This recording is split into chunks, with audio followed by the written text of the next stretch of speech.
The young lady next to Ali Bongo that you've probably seen on Facebook lately is Lynz Collin, the former First Lady of Gabon. Note, I did say former First Lady of Gabon. Ali Bongo met Lynz Collins in the early 1990s. At the time, she was an American model who was finding her artistic side, but she quickly fell into the world of the Gabonese presidency, particularly in Libreville, Los Angeles, and Paris. She and Ali Bongo had a really big romance between Libreville, Los Angeles, and Paris, and the two even ended up getting married in 1994.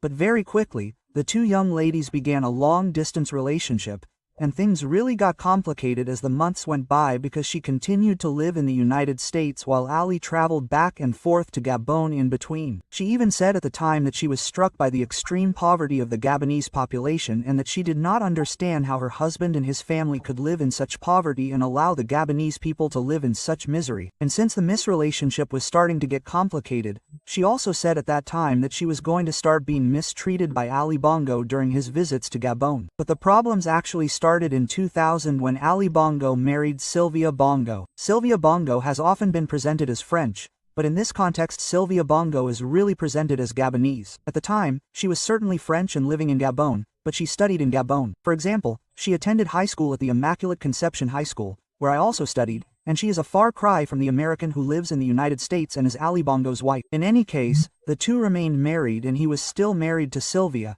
but he hardly noticed Lynn Collins anymore. In 2009, Ali became president and Lynn Collins even began to make statements saying that she was no longer receiving money, even though she had children with Ali Bongo. In 2015, she tried to file for divorce.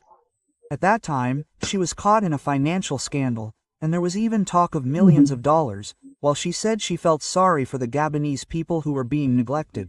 The most disturbing thing was her relationship with her mother-in-law. Finally, her former mother-in-law, Patience Dabani, often described this lady in unflattering terms. And in 2016, she made a statement during the 2016 massacres, during the post-election crisis, where she clearly said that Ali, remember when you yourself told me that you were not of Gabonese origin and how you, who was adopted, allowed yourself to kill Gabonese people. And at that time, she really seemed to feel sorry for the Gabonese people who were dying in